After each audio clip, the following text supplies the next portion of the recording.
Minha pergunta para a senhora Zakharova, é que neste momento acaba de haver uma resolução, e talvez isso possa contribuir para corrigir o registro da política externa da Rússia e seu papel no mundo.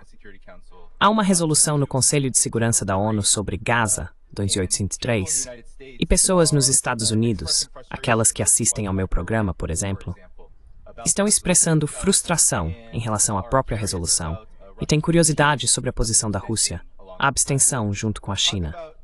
Esta é uma questão muito desafiadora.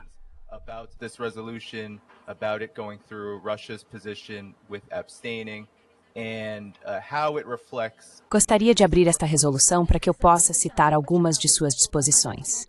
Gostaria de observar que demos uma resposta detalhada e foi o Sr. Ngibemze, nosso representante permanente nas Nações Unidas, quem a forneceu, juntamente com comentários do Ministério da Defesa. Posso afirmar que, de fato, este foi um rascunho americano. Nós nos abstivemos, não votamos a favor. O que está por trás desse documento preliminar, preparado por Washington, é a ideia de um chamado Conselho de Paz liderado por Trump, com a participação de vários líderes globais respeitados. Esse conselho, por sua vez, teria autorização para coordenar com Israel e Egito a criação de forças internacionais de estabilização encarregadas de funções coercitivas para desmilitarizar o enclave, desarmar o Hamas e desarmar outras unidades.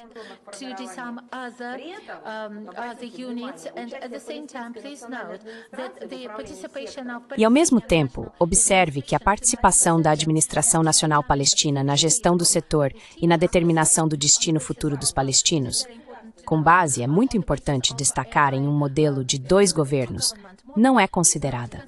Bem, o que podemos fazer a respeito disso? Como podemos nos afastar desse fato? Como podemos simplesmente ignorá-lo?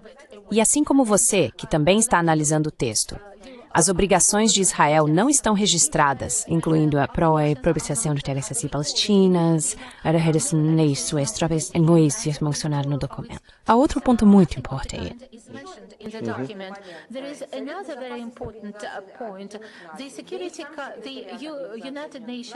O Conselho de Segurança das Nações Unidas e a Secretaria das Nações Unidas, a julgar pelo documento, ficam de fora dessa equação, em termos de controle, relatórios ou resposta a questões práticas relacionadas ao envio de um contingente internacional.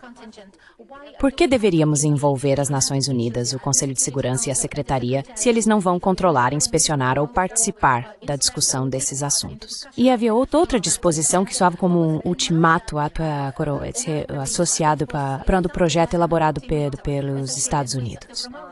Todos estavam prontos para discutir, mas não houve uma discussão real e fundamental sobre o documento, e os principais comentários apresentados por outros Estados-membros não foram considerados.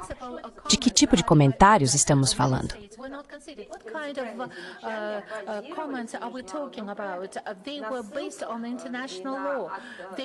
Elas se baseavam no direito internacional, faziam referência às resoluções do Conselho de Segurança e da Assembleia Geral e a documentos adotados pela comunidade internacional no campo jurídico. Se olharmos novamente para esse texto, não houve uma consideração real, bem, não exatamente uma consideração, mas sim uma pressão moral e psicológica. Posso descrever dessa forma. Havia esse lema: a menos que você adote este documento, isso significa que é a favor do derramamento de sangue. Nosso país foi um dos que procuraram o Conselho de Segurança e começaram a trabalhar para fazer declarações a fim de interromper o derramamento de sangue. Portanto, não podemos ser culpados de sermos a favor disso. E gostaria de chamar sua atenção para o fato de que a Rússia tem adotado uma postura muito séria em relação a esse esforço.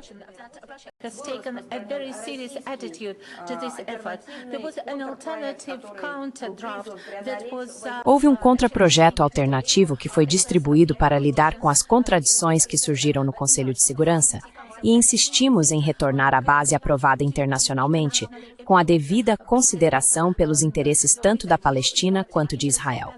Já reconhecemos e admitimos a Palestina como um Estado. Em resumo, a Resolução 2803 não confere as prerrogativas necessárias ao Conselho de Segurança, contradiz o espírito de uma verdadeira construção da paz e não cumpre a função que afirma desempenhar. Além disso, não leva em conta as decisões e medidas jurídicas internacionais adotadas pela comunidade internacional.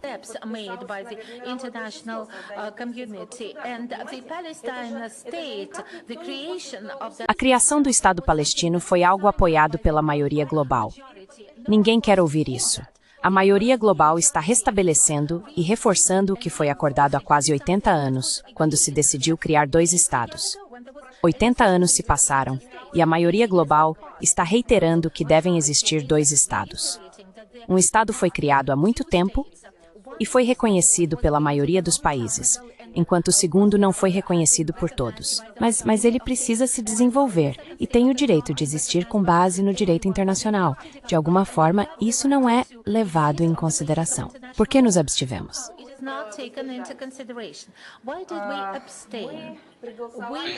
Não abra isso no seu laptop. Acabei de lembrar, você não vai ter o seu microfone. Sim.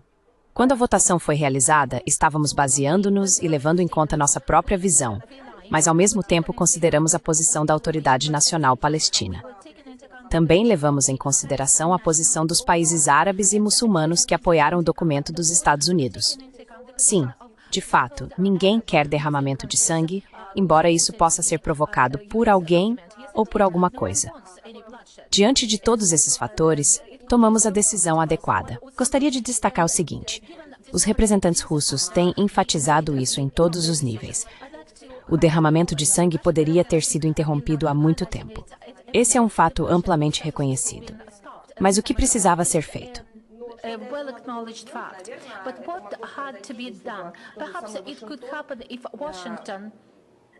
Talvez isso pudesse acontecer se Washington agisse de forma metódica, e gostaria de observar que verifiquei os dados. Foram 6 vezes que Washington usou seu direito de veto contra projetos de resolução destinados a interromper a violência.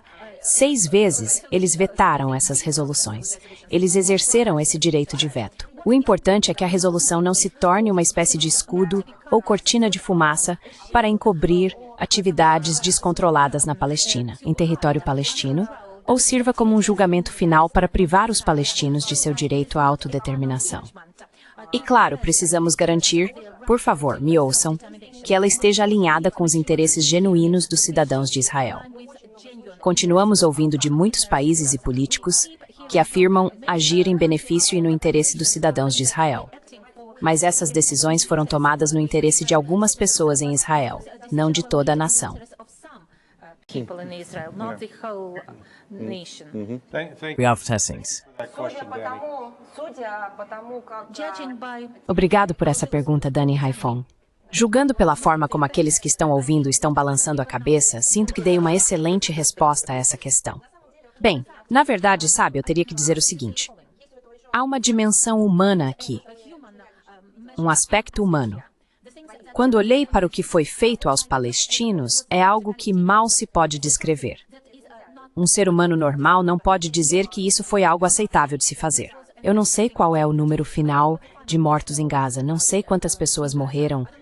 100 mil, foi acima mais de 80 ou 90 mil, praticamente 100 mil civis, pessoas que nunca pegaram em armas, elas foram mortas de forma consciente e intencional.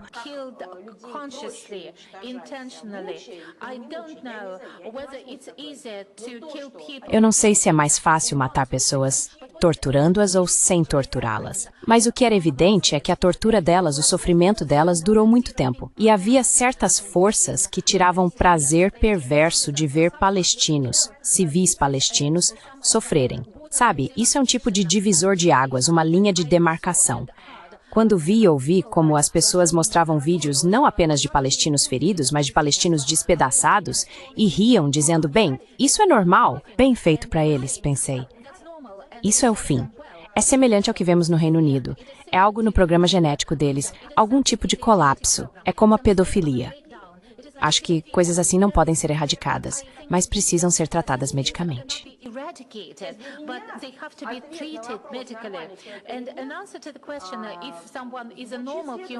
Uma resposta à pergunta sobre se alguém é um ser humano normal ou não é a seguinte. Para sentir compaixão por uma criança ferida, você não deveria precisar saber sua nacionalidade. Você deveria sentir essa dor automaticamente. Se você não está doente, se é bem educado, se é um ser humano que entende o que significa civilização, você precisa sentir por essas pessoas automaticamente. Você precisa sentir pelo sofrimento da criança nessa situação terrível, sem verificar a religião, o grupo étnico, os pais ou o idioma dela. E ponto final. No momento em que você precisa esclarecer quem é a criança, qual é sua identidade étnica ou de que lado ela está, bem, é isso.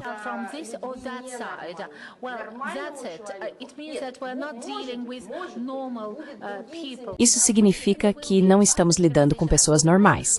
Talvez existam outras civilizações, ou tenham existido outras civilizações, mas na nossa civilização, aquela em que vivemos, isso é um sinal de perversão absoluta, um sinal de bestialidade, se me permitem. Não pude deixar de fazer essa observação, porque essa história, essa situação, não tem apenas um aspecto jurídico seco. Sabe, ela também tem um aspecto relacionado ao fato de que há 2 anos temos assistido à desumanização das pessoas. Gente apontando o dedo para a tela da TV, se deleitando com vídeos de uma mulher grávida morrendo durante o parto, incapaz de ver seus recém-nascidos porque... Sabe, por causa de quê?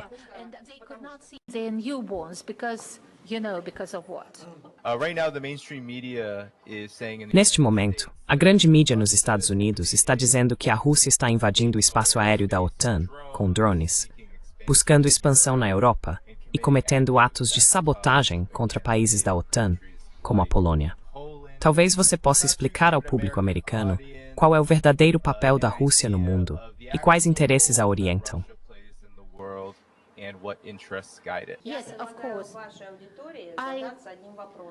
Sim, é claro. Sugiro que seu público pense em uma coisa. Sabotagem. A sabotagem é boa ou ruim? Se for boa, então não há motivo para preocupação. Se for ruim, então eles deveriam perguntar aos seus governos e regimes por que têm patrocinado sabotagens contra o nosso país. Quando decidirem se é boa ou ruim, poderemos continuar a discussão. Acreditamos que é ruim. Acreditamos que atividades extremistas e atos terroristas são inadmissíveis. Tendo adquirido experiência no norte do Cáucaso, acredito que o terrorismo internacional é um mal absoluto e todos devem combatê-lo. Acreditamos nisso e demonstramos isso com o exemplo. Acredito que seu público seja bastante jovem.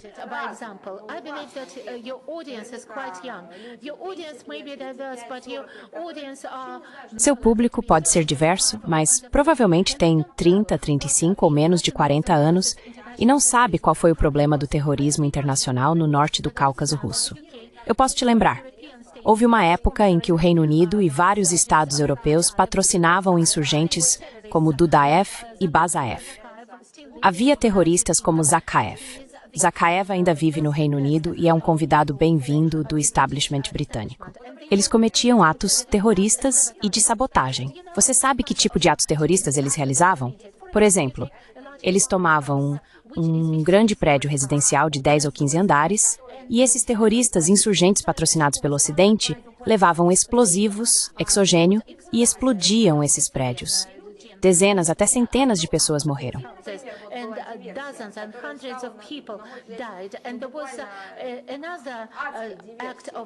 E houve outro ato de sabotagem em Budionovsk. É uma cidade russa na mesma região no Cáucaso. Terroristas patrocinados pelo Ocidente, da mesma forma que patrocinam Zelensky, tomaram um hospital, uma maternidade como reféns. O que é o parto? É um milagre. É um processo complicado que exige tudo: oxigênio, água, eletricidade, luz e calor para que o bebê nasça saudável. Aqueles terroristas tomaram aquela maternidade como refém. Eles tinham armas de fabricação ocidental, compradas e fornecidas pelo Ocidente, e começaram a impor sua vontade ao governo. Ninguém no Ocidente, seja em Downing Street, Bruxelas ou Washington, fez uma declaração dizendo que esse ato era inadmissível. Todos exigiam que a Rússia fizesse concessões aos terroristas.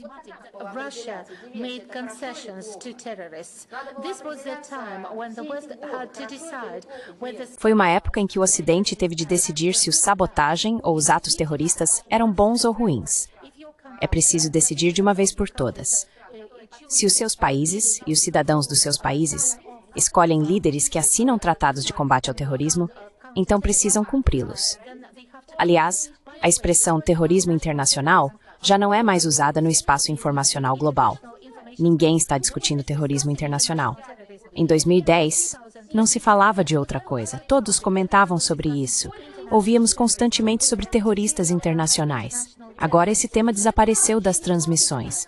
Não sei o que estão fazendo aqueles funcionários internacionais das Nações Unidas. Não ouvi o termo ser mencionado por observadores dos Estados Unidos.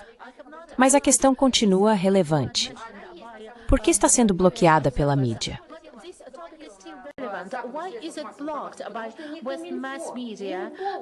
Porque eles se sentem desconfortáveis, dado que Zelensky... Ele é um terrorista internacional que está atacando infraestrutura civil. A definição de terrorismo, embora não haja uma universalmente aceita, sempre inclui atos violentos contra civis com o objetivo de intimidá-los. E estávamos discutindo aqueles ataques contra o sistema de energia russo. Isso é infraestrutura civil. E o Nord Stream era uma infraestrutura civil que foi destruída pelos ucranianos. Alguém disse alguma coisa? Não ouvi nada de Bruxelas, Washington, Ottawa ou de qualquer outro país. Alguém disse que era errado explodir um gasoduto?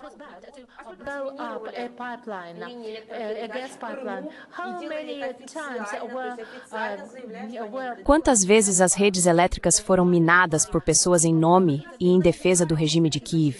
Quantas vezes houve ataques terroristas contra a ponte da Crimeia? Alguém tentou repreender Zelensky? Bem, eu não vou apertar sua mão se você continuar fazendo isso. Alguém em Berlim, na Noruega, na Suécia, não sei, na Finlândia, convocou diplomatas quando os países ocidentais declararam suspeitar que os ucranianos estavam por trás daquele ato de sabotagem? E deixe-me lembrar como os diplomatas russos foram mandados de volta para casa. Eles não foram acusados de nenhum crime específico. É preciso definir o padrão ou admitir que não há padrões.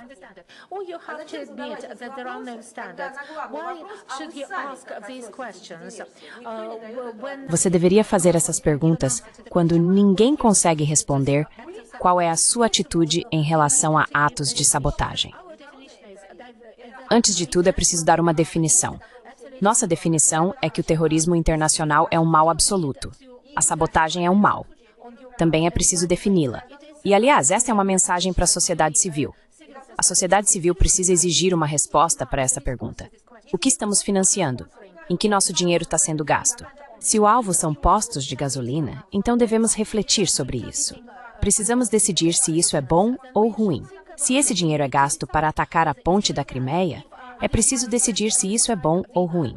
Se a infraestrutura civil é o alvo, é preciso decidir se isso é bom ou ruim.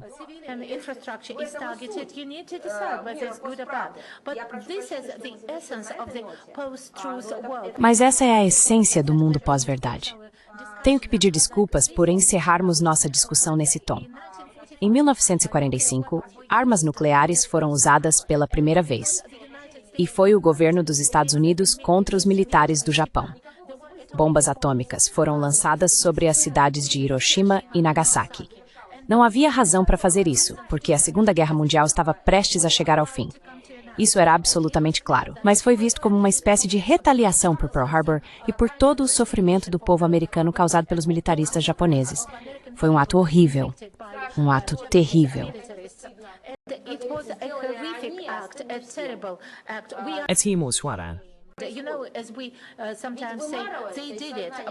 Sabe, como às vezes dizemos, eles fizeram isso, mas nós é que sentimos vergonha. O que está acontecendo?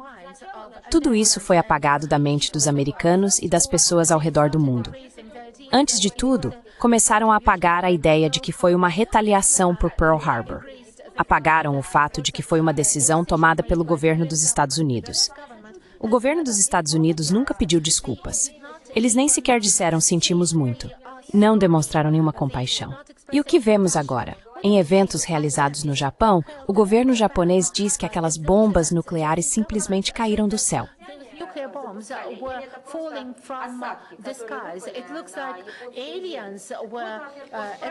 Parece que os alienígenas estavam realmente bombardeando eles, ou as bombas simplesmente caíram do céu. E você sabe aonde os 2 pesos e 2 medidas levam. A coisa mais horrível, terrível e bárbara é que nessas cerimônias, autoridades do governo japonês traçam paralelos ao se referirem à Rússia. Eles deixam de mencionar que foi um ato cometido pelo governo dos Estados Unidos, mas, por algum motivo desconhecido, dizem que a Rússia não deve ameaçar o mundo com armas nucleares. A Rússia nunca usou armas nucleares e é uma parte de boa-fé em todos os acordos internacionais. Isso se relaciona diretamente com a pergunta.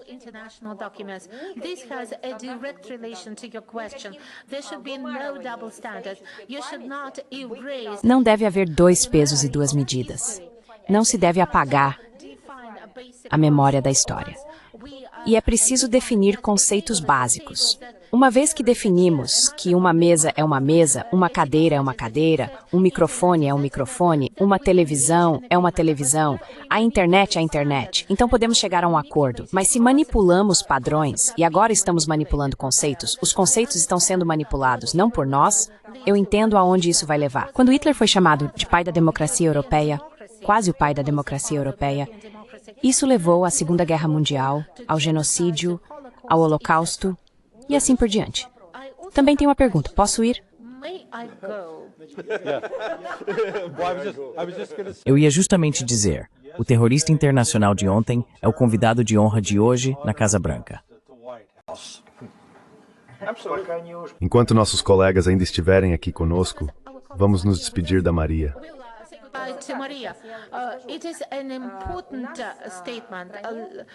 É uma declaração importante.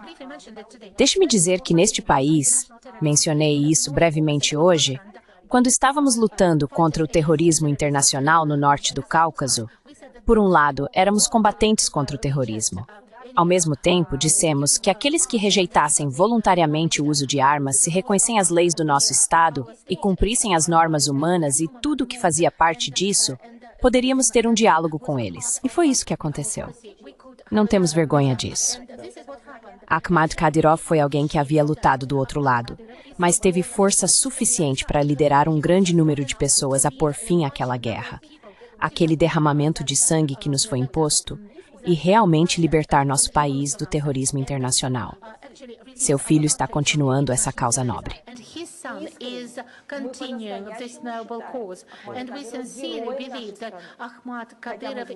E acreditamos sinceramente que ele é um herói do nosso país, embora saibamos como tudo começou. Nós o conhecemos como um herói, o estimamos como um herói e sempre o trataremos dessa forma. Nesse sentido, gostaria de esclarecer algo. É fundamental, e acredito que foi uma grande conquista do nosso presidente Vladimir Putin e do nosso povo, que conseguiram encontrar uma saída orgulhosa para essa situação e foi uma saída muito nobre, a mais nobre. Sempre dou esse exemplo como uma receita eficaz para aqueles que enfrentam desafios terroristas em seu próprio país. Esses terroristas podem ter raízes estrangeiras, internacionais ou domésticas.